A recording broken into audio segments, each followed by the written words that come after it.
Una investigación exhaustiva y seria de los asuntos de política pública y gobernanza del país se analizan desde el observatorio. Porque los temas de impacto ya están bajo la lupa y los analizamos desde el observatorio.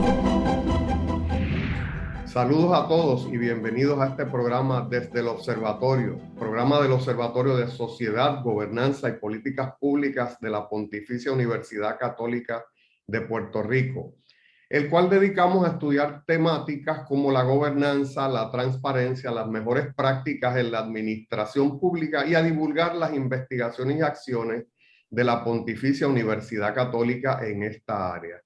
Me acompaña en el día de hoy la señorita Jennifer Castellanos Barreto, asistente del observatorio. Jennifer, qué bueno que te pudiste reintegrar al programa. Bienvenida. Gracias, doctor.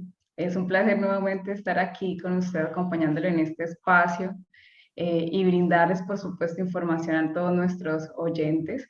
Hoy con unos invitados especiales, el doctor César Rey y la doctora Yolanda Cordero. Bienvenidos a ustedes.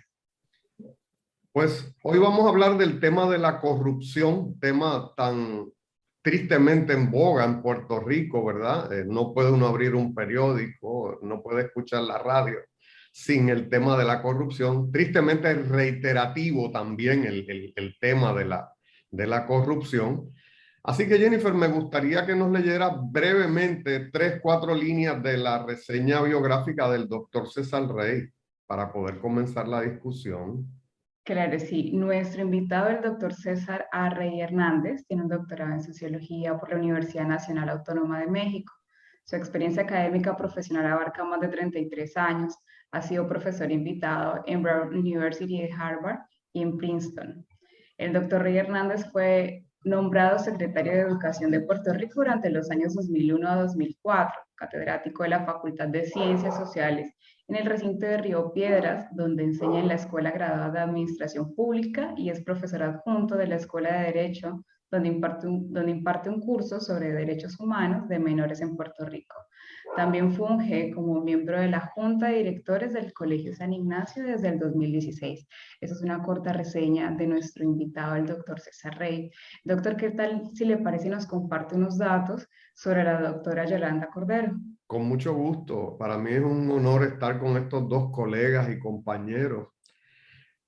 La doctora Yolanda Cordero tiene un doctorado en Psicología Industrial Organizacional. Fue directora de la Escuela Graduada de Administración Pública Roberto Sánchez Vilella de la Universidad de Puerto Rico, donde tuvo a su cargo una reforma curricular y la reacreditación de la escuela. También es autora de múltiples artículos y publicaciones.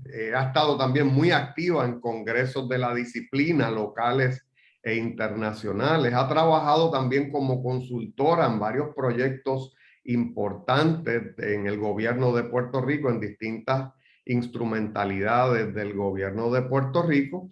Y particularmente, ¿verdad?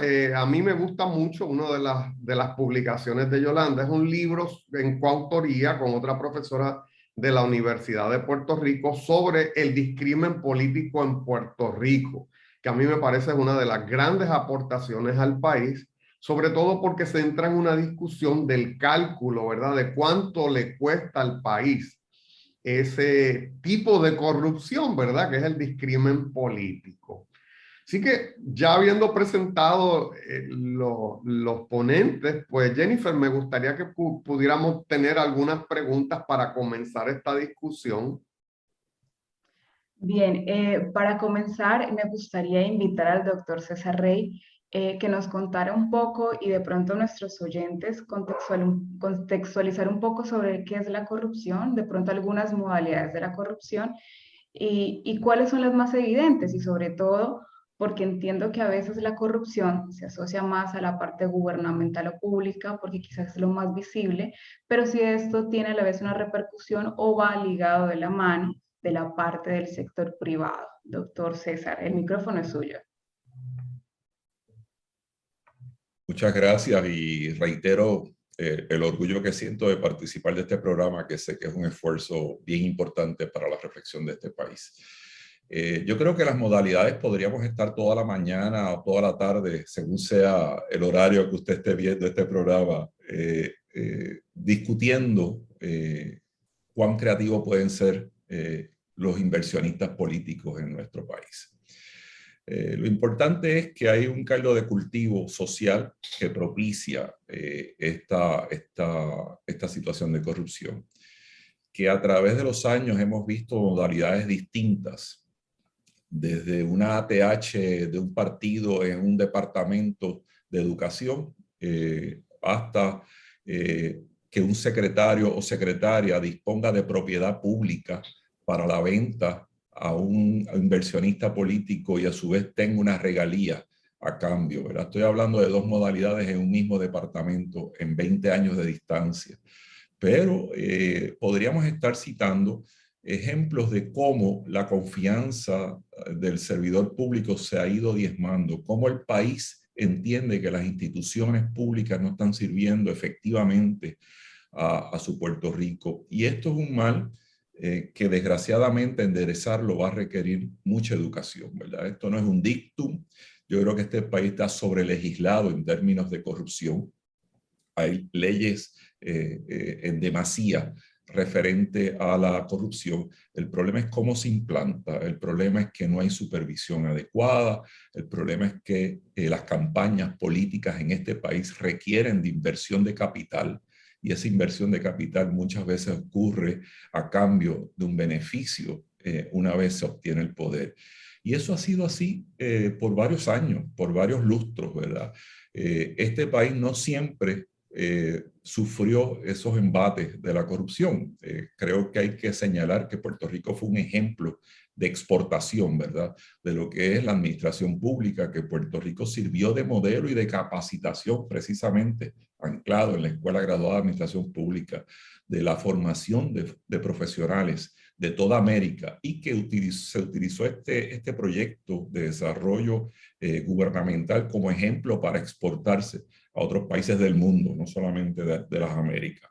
Así que hay que reflexionar qué nos ha pasado. Y yo creo que ha habido un cambio de valores, ha habido un abandono de lo que es el compromiso del servicio público. Se ha entendido que el servicio público es una manera de enriquecerse y hay una multiplicidad de ejemplos para eso. Así que estamos ante un rompecabezas que debería cuadrar adecuadamente en beneficio del país y desgraciadamente los protagonistas, porque no es el sistema necesariamente, los protagonistas de muchos de estos espacios han dañado esa confianza. Esto lo podemos ir abonando a través que tengamos el diálogo, pero quería dejar inserto en esta discusión que hay un principio de deterioro de valores, que hay una sociedad que propicia esto y que hay un inversionismo político que está amparado por una ley electoral que puede ser tal vez uno de los engendros de lo que estamos viviendo en este momento. Antes de pasar la palabra a la doctora Yolanda Cordero, ¿verdad? Para una pequeña reflexión sobre los mismos temas. Me quisiera insertar aquí la definición de transparencia gubernamental, transparencia internacional sobre la corrupción, ¿verdad? Una definición muy sencilla que nos habla sobre que corrupción consiste en el abuso de poder para beneficio propio y que puede clasificarse en corrupción a gran escala, a menor escala y corrupción política según la cantidad de fondos perdidos y el sector en el que se produzca. Yo aquí volvería, doctores, a la filosofía weberiana, ¿verdad? Yo creo que hay que comenzar por el inicio, ¿verdad? Weber nos señalaba que para la administración tiene que darse una separación de lo que es público y lo que es privado.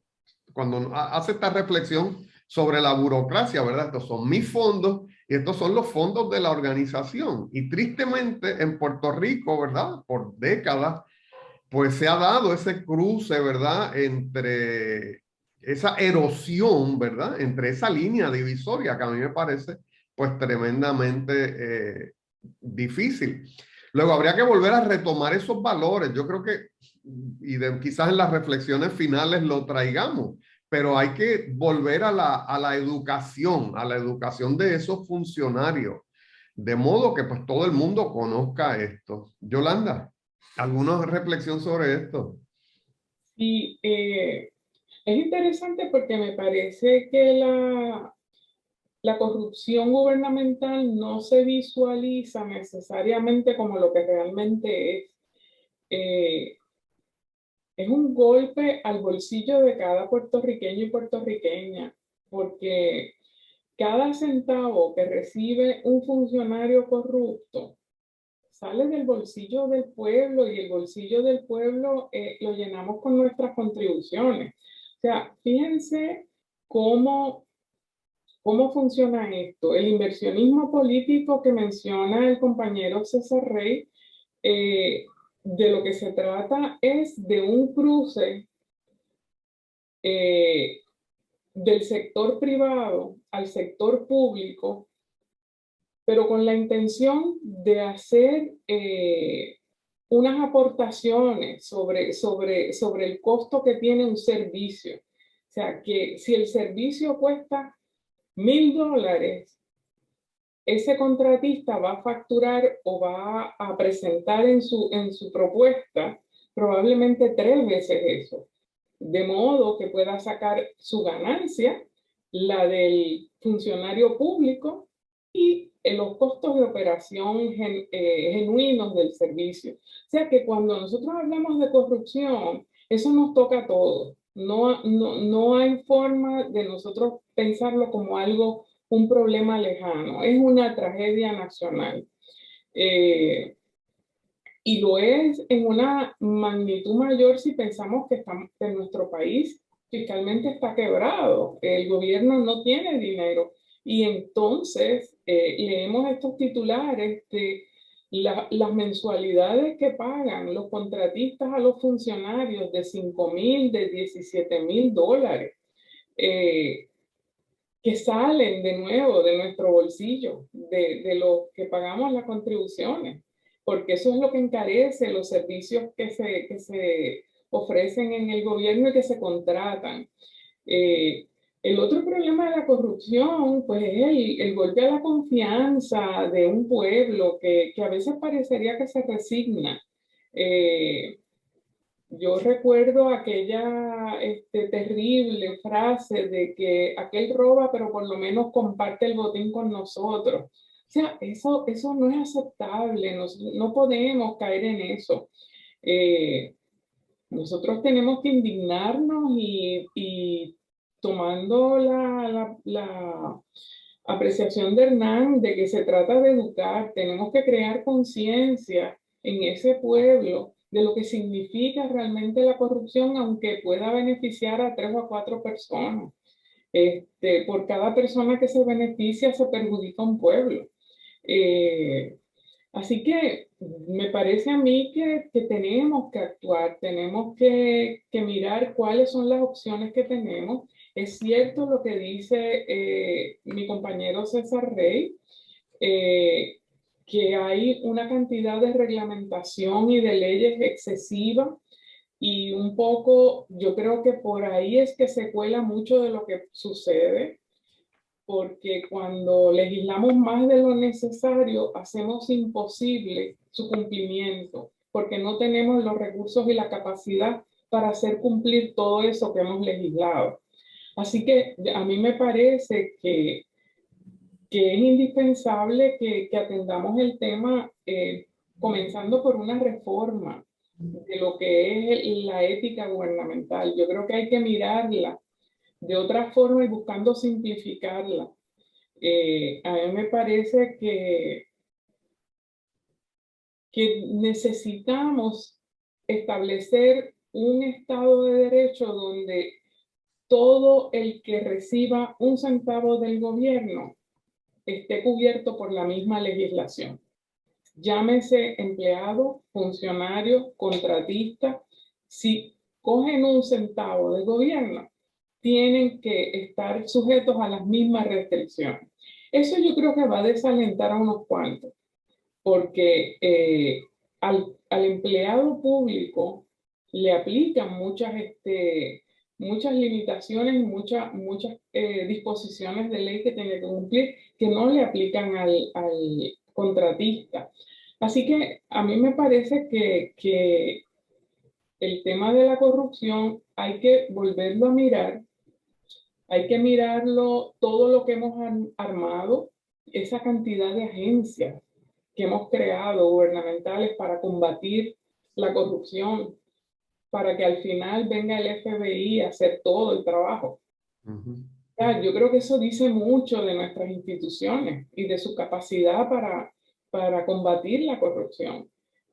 Así que estamos, si yo fuese a redondear un poco el pensamiento, yo creo que estamos ante una crisis muy grande, ética, que merece una mirada amplia del tema, una buena discusión como esta que ustedes están iniciando para empezar a ver qué cosas hay que desmantelar porque ya no sirven, no funcionan, funcionaron alguna vez quizás, y articular otra propuesta que sirva mejor al siglo XXI. Traes cosas bien interesantes, Yolanda. Por ejemplo, ese tema de que nos hemos insensibilizado, ¿verdad?, frente a la corrupción. Pues, ¿qué te digo yo? Todo el mundo lo hace, como decías, o decía César, pues los dos robaron, pero aquel robó hizo obra, o aquel robó y compartió. Eso me lleva, fíjate, si se acuerdan, al último informe de Transparencia Internacional en el cual salieron los números de Puerto Rico. Sí que a Puerto Rico le daban un índice de 63. Y si se acuerdan, o para la audiencia, mientras menor el índice, menor la corrupción, ¿cierto? 100 es perfecto.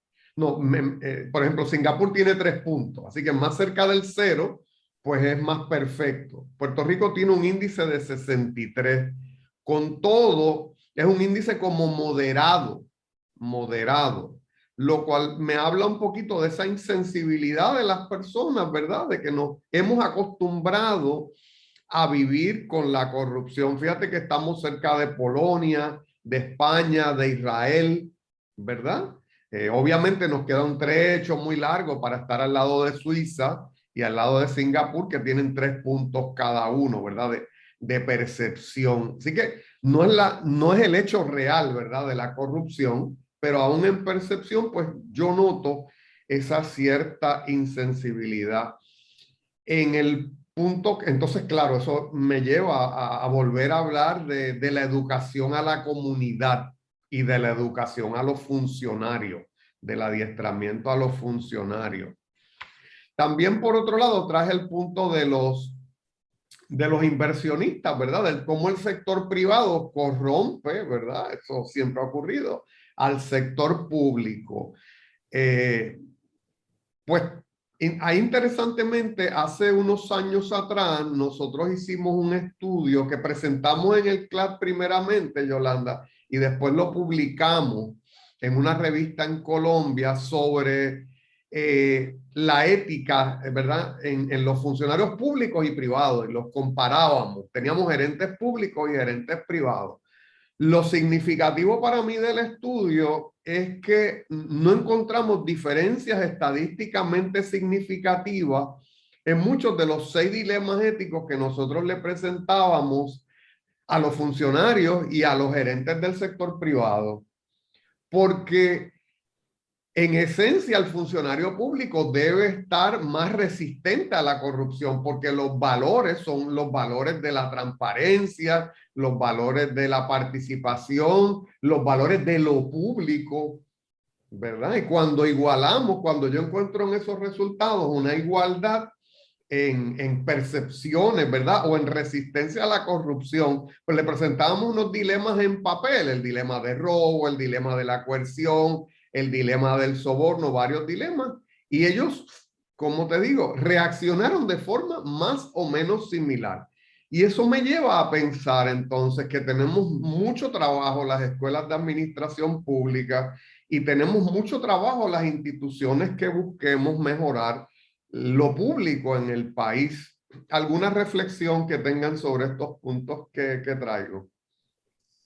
Tal vez yo quisiera retomar algo que me parece que está bordeando la discusión, y es entender que muchas veces el Estado trata de resolver esto, ya sea vía legislación, como hablábamos anteriormente, o con cursos relámpago, que cuando se elige a ese gobernante o a esos gobernantes, se le da el cursito de ética y moral, y automáticamente por osmosis se le va a pegar nuevos hábitos a alguien que probablemente no los ha tenido ni en la práctica ni en la educación, ¿verdad? Yo creo que ahí hay un primer problema. Lo otro tiene que ver, y ese proceso educativo llevaría una capacitación permanente de ese funcionario público que incluye supervisión, incluye capacitación y educación continua compulsoria, algo que debería ocurrir. Y para eso están las escuelas de administración pública, ¿verdad? O sea, nosotros deberíamos tener un proyecto de educación continua que esté capacitando, concienzando a ese funcionario público, que va acompañado, claro está, de la legislación que exista.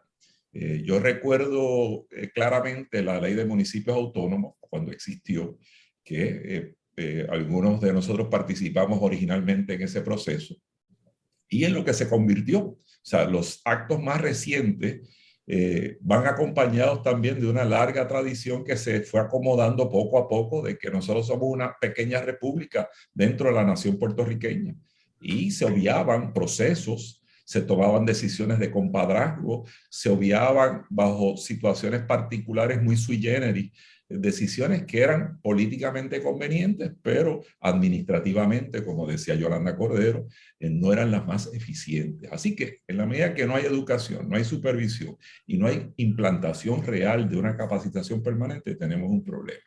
Yo me refiero de nuevo aquí a Luis Muñoz Marín, cuando era presidente del Senado en 1945, y el discurso inaugural de la Escuela de Administración Pública, donde señala la división clara que tiene que existir en esa dicotomía de lo público y lo privado, y la obligación, de una vez se asume el poder, de obviar la política partidista y empezar a servir de manera generosa al país. Después de ese discurso, César, tenemos que ir a una pausa, así que compañeros, pausamos y volvemos en breve con el doctor César Rey y la doctora Yolanda Cordero dialogando sobre la corrupción en Puerto Rico. Desde el observatorio. Amigos, volvemos desde el observatorio con el doctor César Rey y la doctora Yolanda Cordero dialogando sobre la corrupción en Puerto Rico. Doctor Rey, en el primer segmento nos estaba terminando un pensamiento donde trajiste una frase muy importante de don Luis Muñoz Marín, así que si gusta redondear aquel tema.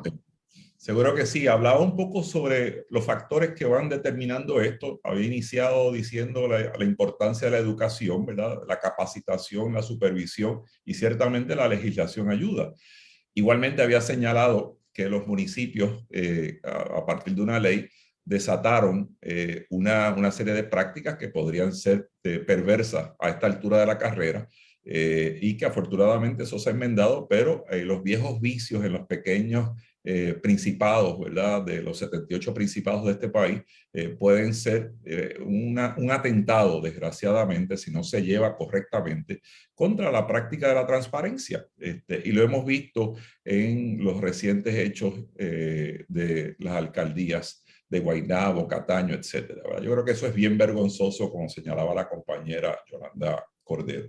Igualmente recordaba que en el discurso inaugural del presidente del Senado entonces, 1945, de la Escuela Graduada de Administración Pública, la distinción de lo público y lo privado, la importancia de asumir una responsabilidad con el país una vez se ganan las elecciones. Yo creo que eso, algo que es evidente, que podría ser hasta una perogrullada, tiene una vigencia importantísima en este momento, y hay que calar sobre eso. Y eso no lo resuelve un curso de ética, no lo resuelve un curso de moral social. De hecho, yo estoy en contra de ese tipo de principios. De hecho, no lo resuelve la Oficina de Ética Gubernamental, que no tiene garras de ningún tipo, ¿verdad? Ni siquiera la de la Contralora. Así que tenemos que repensar ese contrato social de manera distinta, y tenemos que pensar en la propuesta que nos hacía Yolanda Cordero, ¿verdad? En las propuestas de las instituciones. Muchas de estas instituciones están desgastadas. la corrosión de la que se habló en algún momento tiene vigencia en muchos de estos espacios.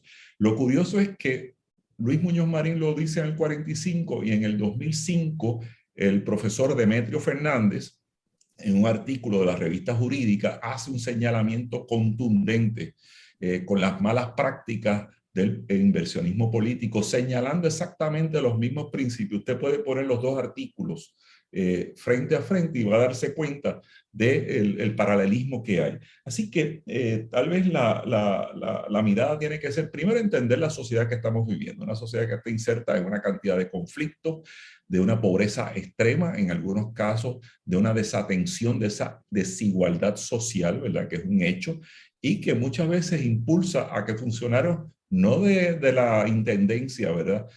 No de los municipios. En ocasiones ese funcionario de línea está cobrando por la izquierda, está siendo sobornado y está aceptando por salarios que no responden a su realidad social, entre otras tantas cosas. Así que la mirada tiene que ser muy holística, ¿verdad? Tiene que ser una mirada muy completa y repasarnos en el proceso educativo, y con esto finalizo el pensamiento. Yo creo que el proyecto educativo tiene que reformularse para empezar a atender todas estas ineficiencias sociales que va desde la desigualdad social, la pobreza, la transparencia, la democracia, en qué consiste. Y de nuevo, no es agregarle cursos a un currículo, es empezar a tener a través de todo el currículo una reflexión, que eso va en todas las dimensiones, de K a 20. O sea, no hay que esperar que llegue a la universidad para tener esta reflexión.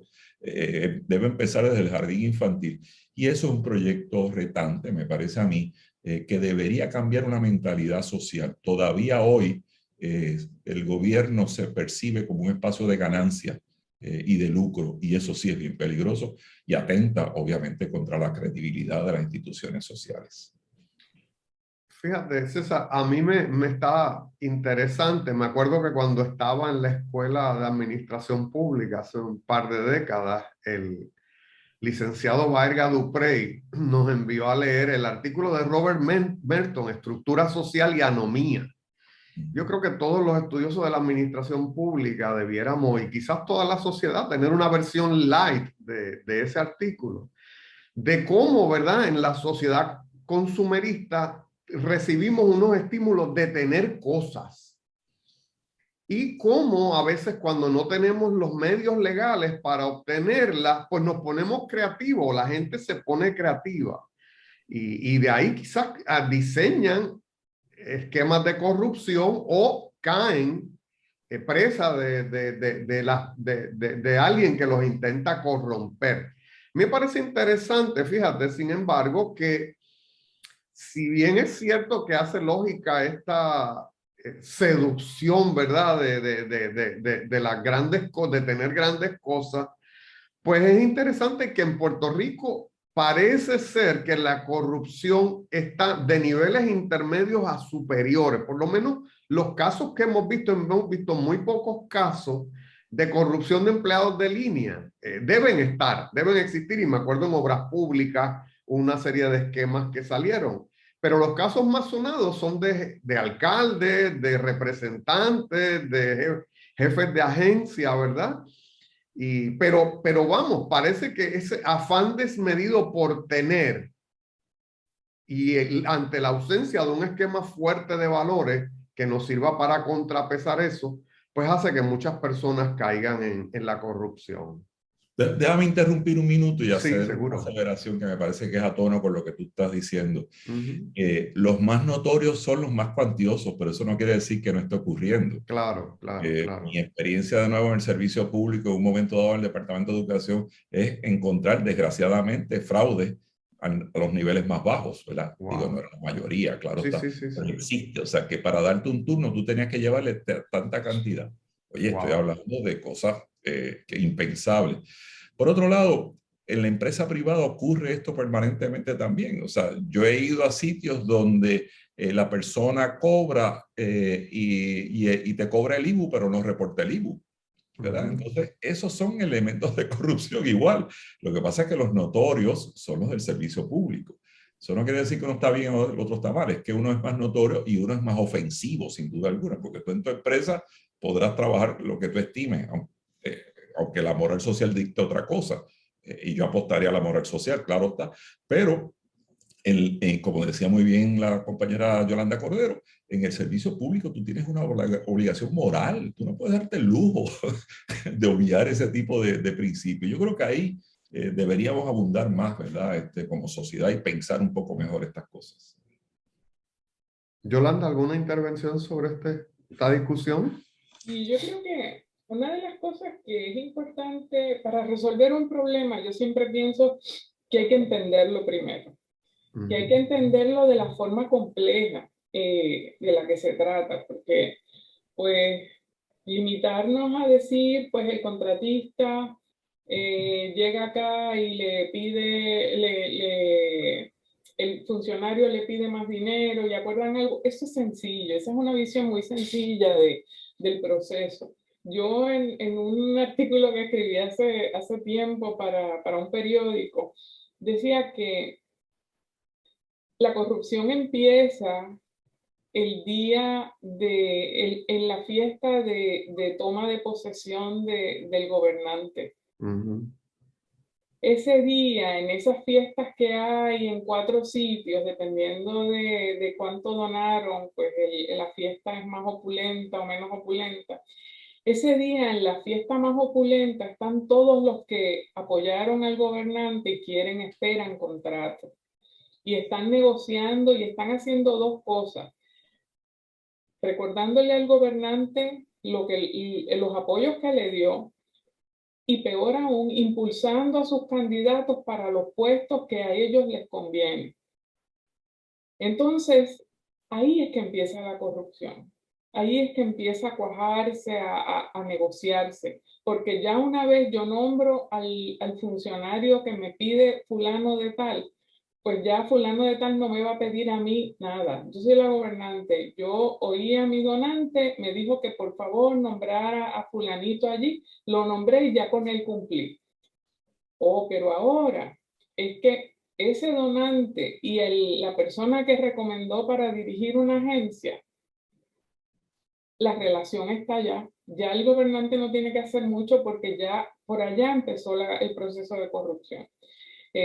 Así que es un problema que hay que mirarlo desde donde empieza. Algunos han dicho que el asunto tiene que ver con el financiamiento de las campañas, que si las campañas las financiara exclusivamente el gobierno, pues se acababa el inversionismo político porque ya no es posible darle dinero a nadie. En Puerto Rico tenemos una limitación con relación a eso, y es que las leyes federales también nos obligan. Entonces las leyes federales son mucho más laxas de lo que nosotros a veces quisiéramos en ese sentido. Con los PACs, pues con estos comités se permite prácticamente todo tipo de donativos. Entonces, me parece a mí que hay que entender todo el proceso que se sigue para la corrupción, y al final del día, ya yo pienso que ni siquiera yo apostaría a trabajar con ese donante y con el proceso del inversionismo. Yo apostaría más a las 2 armas que parecería que funcionan en otras jurisdicciones, que son la transparencia y los sistemas de mérito. Yo pondría todos mis recursos en esas 2 cosas. La transparencia, y la gente a veces cuando hablamos de transparencia no entienden ni de qué estamos hablando. Suena bonito, pero ¿y por qué la transparencia va a acabar con la corrupción? Pues mira, porque si tú colocas información suficiente, accesible a los 3 millones de habitantes, que la puedan acceder y entender, van a haber 6 millones de ojos mirando esa información. Y va a ser mucho más difícil que alguien haga algo indebido y que alguien no se dé cuenta. Porque ponen la información, ¿y de qué información yo hablo? Bueno, pues siguiendo el modelo de Chile, pues es República Dominicana. Yo estaba mirando la hoja de servicio de la que fue directora general de contrataciones públicas. Yo encontré en una búsqueda por Google todos los haberes, todos los bienes, ese informe de ética que aquí es privado confidencial, está disponible.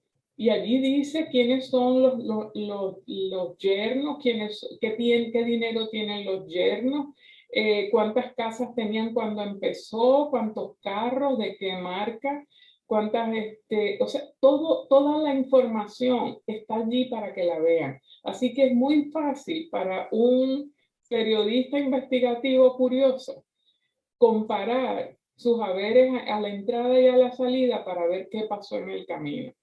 Eso es lo que se supone que Ética busca hacer aquí en Puerto Rico, pero aparentemente no lo logra, o evidentemente no lo logra. O sea que yo creo que hay que apostar a la transparencia porque las agencias no son suficientes para mirar lo que se está haciendo. El pueblo necesita poder hacerlo. Eso de un lado. Del otro lado, los sistemas de mérito. Claro. Si nosotros nos aseguramos de escoger a las mejores personas por sus méritos, no por sus afiliaciones políticas, sino por sus méritos, el compromiso de esa persona es con el servicio público que lo eligió por sus méritos. El problema es que si yo lo elijo por su afiliación, su compromiso es con el partido político, que fue el que me dio el empleo. Sí, yo creo que has traído puntos bien importantes, ¿no? En esto del sistema de mérito, la Pontificia Universidad Católica en diciembre pasado, en una publicación que sacamos, pues proponíamos una escuela de alta, íbamos más allá, entonces proponíamos una escuela de alta dirección para los ejecutivos del gobierno. O sea, que un poco esa línea de lo que es el sistema de mérito, llevarla más arriba y que casi hasta los directores de agencias sean seleccionados de un grupo de personas que aprobaron un programa riguroso de alta dirección pública, donde pues aparte de las leyes y aparte de los valores que se les puedan instrumentar, pues se les enseñan principios como la supervisión y toda esta serie de cosas, porque hay mucha falta de supervisión, ¿no? Y entonces, pues de nuevo, nosotros abogábamos por eso. También abogábamos por unos sistemas que en cada legislación que se apruebe, donde haya erogación de fondos públicos, pues haya un sistema de auditoría de cumplimiento y auditoría de fondos, que es el sistema que se sigue a nivel federal, ¿verdad? Yo creo que el problema en Puerto Rico es suficientemente serio como para pensar eso. Claro, tendríamos que tener unos auditores independientes también, que no tengan las manos amarradas. Así que una institución como el Office of Management Budget, como el Congressional Research Service, unos organismos parecidos a esos que le puedan dar seguimiento a cómo se utilizaron esos fondos y si se lograron los objetivos organizacionales que se establecieron con cada ley o con cada reglamento, con cada erogación de fondos. Así que por ese lado, pues nos parece que estamos adelantados. También el tema de la transparencia, pues yo sigo un poco tu línea. A mí me parece que es importante que dialoguemos de transparencia, pero me parece que se ha convertido, como dicen en Estados Unidos, como un buzzword, ¿verdad? La gente lo dice, ha perdido como contundencia el término, porque transparencia y gobernanza, pues son conceptos súper manoseados y demasiado utilizados. A mí, en este semestre, unos estudiantes me hicieron un seminario de investigación sobre sistemas automatizados, ¿no? Y cómo ayudan a la supervisión. Y nos trajeron el caso de Estonia y nos trajeron el caso de Singapur, donde se crean unos portales únicos, donde se crea una forma de identificación única, donde, César, por ejemplo, es imposible que el comerciante no te pague el IBU, porque hay un sistema único de pago, hay un sistema único de identificación con el gobierno, donde si yo te transfiero X cantidad de dinero, eso automáticamente queda registrado en el portal de Hacienda. Así que eso, ¿verdad? Pues él reduciría grandemente, ¿verdad?, el uso de los sistemas de información y el uso de las tecnologías de blockchain y otras tecnologías que existen, sistemas expertos para detectar la corrupción. Así que tenemos que tener una vocación de hacer el cambio. Claro, tenemos décadas de retraso en ese proceso. Yo decía en un artículo en el 2011 que la legislación de derecho a la información de Puerto Rico era una legislación infantil cuando la comparas con el resto del mundo. Pero se han hecho algunos avances, hay unas modificaciones en proceso, así que veremos a ver a dónde nos llegan. Fíjate, yo quiero un poco seguir esa línea, y hay dos cosas que a mí me parece que puede ser importante. El fortalecer también organizaciones no gubernamentales que estén a cargo de proyectos investigativos y estén levantando los observatorios, ¿verdad? Sí. Es uno. Espacios Abiertos, que está haciendo una labor bien importante. El Centro para la Nueva Economía, que está haciendo investigación. El Centro de Periodismo Investigativo también. Fíjense que hemos mencionado 4 instituciones que de alguna manera van educando y creando conciencia. Si el gobierno fuera algo de astuto, escucharía y daría paso para que sobre esos hallazgos vayan montándose nuevas reestructuraciones gubernamentales. O sea, si identificamos elementos que son cuellos de botella y que la gente genera desconfianza por esos cuellos de botella y te lo está señalando el Centro de la Nueva Economía, oye, vamos a cambiarlo. Eso trabaja favorablemente al partido incumbente, a la persona que esté o a los gobernantes que estén de momento. Aquí hay una tentación a invisibilizar, a evadir y ponerse a la defensiva, que yo creo que es terrible, ¿verdad? Porque entonces seguimos echando tierra sobre ese hoyo, no se va a resolver. Eso es un elemento. Yo creo que el fortalecimiento, yo estoy convencido que la transparencia y rescatar la democracia va a venir por organizaciones no gubernamentales. O sea, la sociedad civil tiene que militar para que esto ocurra, y al menos eso yo lo enfatizo en mis clases permanentemente. No esperemos milagros del gobierno, ¿verdad? Yo creo que hay que forjar a que el gobierno cambie. Eso por un lado. Por otro lado, hay casos, y ustedes dos compañeros han mencionado casos específicos de países que están haciendo lo correcto.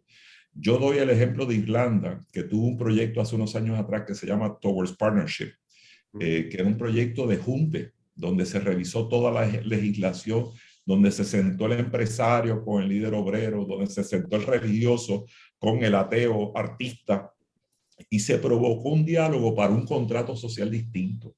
A mí me parece fascinante y urgente que podamos tener la posibilidad de levantar una mesa de trabajo en esa dirección. Yo creo que las universidades están, y yo sé que la Pontificia lo ha hecho, yo sé que la Universidad de Puerto Rico lo ha hecho. Estamos en condiciones para provocar ese diálogo, pero tiene que haber voluntad política. La fortuna que hubo en Irlanda es que hubo una voluntad política y fueron los propios gobernantes los que facilitaron este proceso. Digo esto porque nosotros estamos trabajando sobre leyes anacrónicas, estamos trabajando sobre un proyecto social que ya pasó, y el gobierno se ha quedado atrapado en esa historia. Sé que tenemos que resumir, pero por ahí quería hacer una última aportación. Pues César, Yolanda, para nosotros ha sido un honor el poderles tener en este capítulo desde el observatorio. Invitamos a los amigos a seguirnos, ¿verdad?, en las redes sociales, en Facebook Live, en YouTube, en el YouTube de Huellas del Futuro de la Pontificia Universidad Católica de Puerto Rico, y también este programa se consigue en Spotify. Así que les damos las más expresivas gracias de parte de todo el personal de la Pontificia Universidad Católica, de los componentes del observatorio, y los invitamos a seguirnos la semana que viene en Desde el Observatorio. Forma parte de nuestro análisis. Comparte tus opiniones con el panel. Comunícate con nosotros a observatoriopUCPR@pucpr.edu. Desde el Observatorio, una producción de la Pontificia Universidad Católica de Puerto Rico.